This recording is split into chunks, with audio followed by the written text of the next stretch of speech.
What's up, guys? This is the Gospel According to Mark with a C. He is I and I am he. Just taking some time to tell you exactly what's on my mind. Thank you for joining me once again, my friends. I want to remind you guys, if you care to, like, share, subscribe. All right, this is very important, guys. I've always had a hard time beating this algorithm and everything, so please do these things. And if you are inclined, please hit the super thanks feature below. Okay, that helps you to contribute to the channel if you believe in it.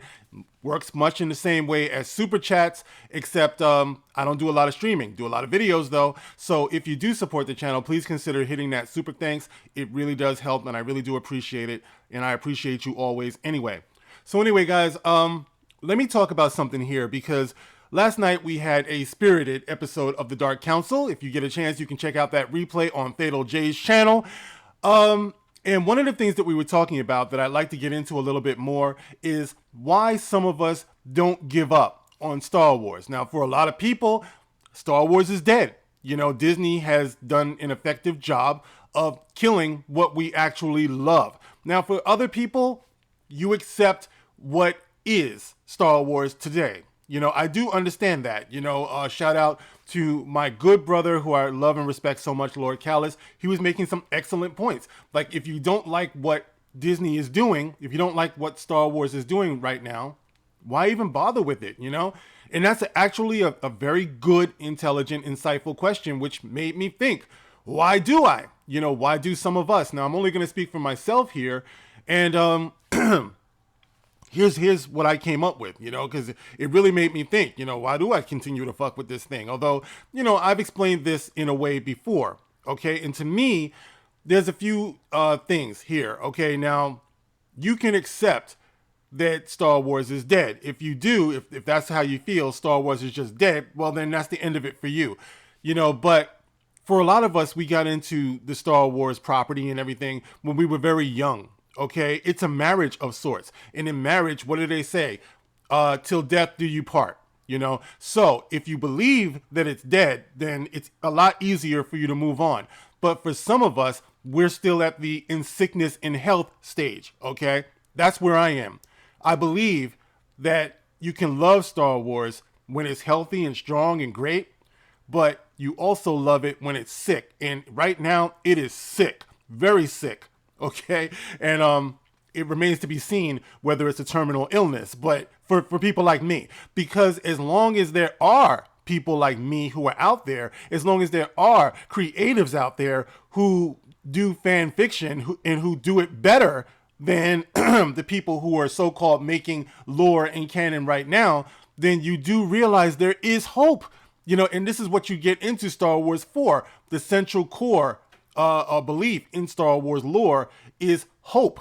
So you have this hope that as long as we are out there as fans who are imaginative and creative, then there's a life force. There's a faint pulse that's out there that one of these people can get into this in much the same way as the wrong people got into it. One day it might find itself in capable hands, you know, so you keep hope alive.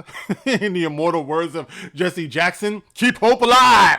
You know, so that's kind of the way you feel about it, you know, and you think there could be, maybe there could be a turnaround, you know what I mean? And also, it's good to have standards, man. You know what I mean? Like, we are in a unique position as fans, older fans in particular, or dedicated fans. It's not all about age, you know, because there are some people who are very, very young who understand what Star Wars is supposed to be. And you tend to have standards for the things that you love. You know, are there any parents out there? If you're a parent and you love your children, inevitably, especially when they become know-it-all teenagers, inevitably, they're going to challenge your love to just accept them the way that they are. You know, there's nothing wrong with that.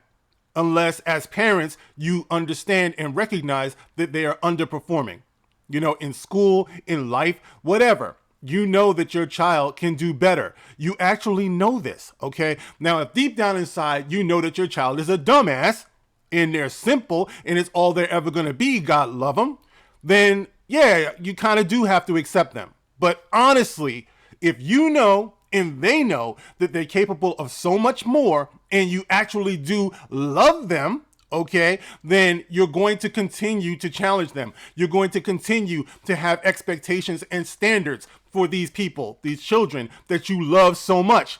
The same thing with a marriage. Like I said before, you might go through some rough times, rough patches and everything, but you believe in your love. You know, you believe in the potential of your love. So you continue.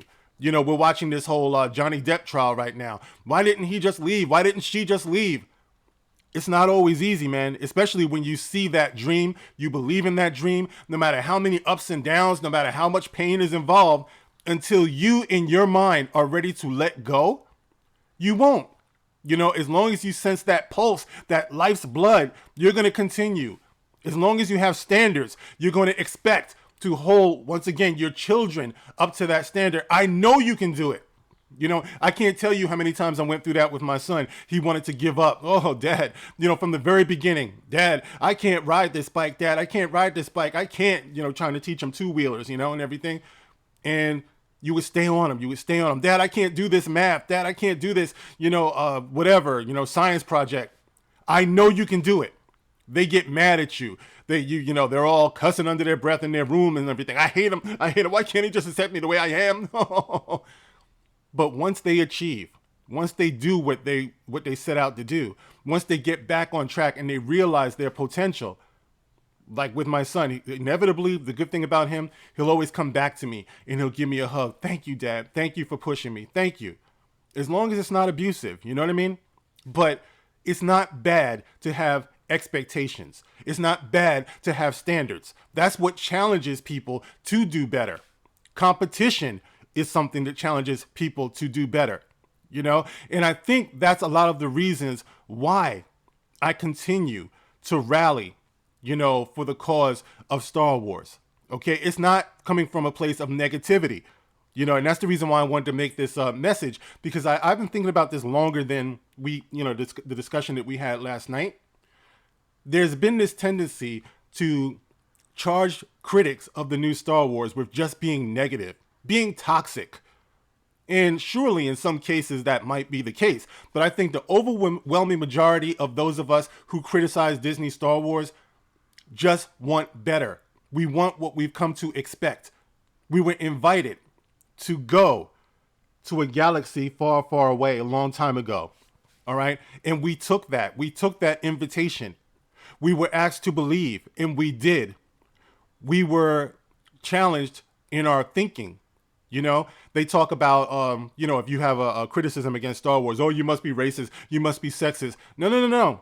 Our stories challenged us a long time ago to transcend those things. And we accept it. That's the reason why I've always said they are fucking with the wrong fandom.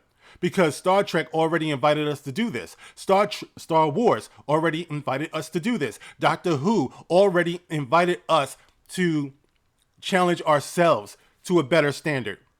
Okay? So can we do no less to these properties that did that for us?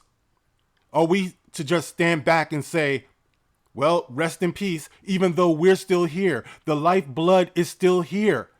Why should we let these things overtake us and just say, okay, you know, thanks for the memories, it's gone? No, because one day it could turn around, because that's us. It's us. That's what I'm trying to say.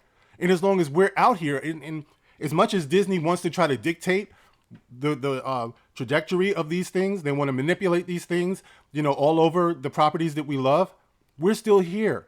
And we raise our kids. As much as they hate it, we raise the kids, not the government. And, you know, not somebody's lifestyle or whatever, but it's us. So as long as we're here, I have a problem with pronouncing these things to be dead. All right, so that's the reason, guys, and I hope it made some sense. If you recognize yourself in this, you know, sound off in the comment section, guys, because it's not negativity, it's positivity. It's not hate, it's love. And love is something that you hold on to. It's something that you fight for.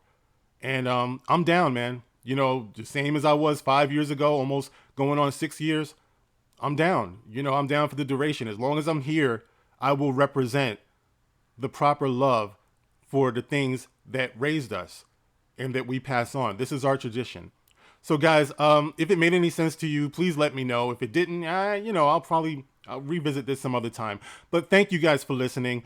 Like I said, sound off in the comments. I love my Dark Council brothers, and this is the reason why, because you inspire me. You inspire me to think and to give back. So guys, like, share, subscribe, and I will catch you on the next one. Thank you once again. This is The Gospel According to Mark with a C.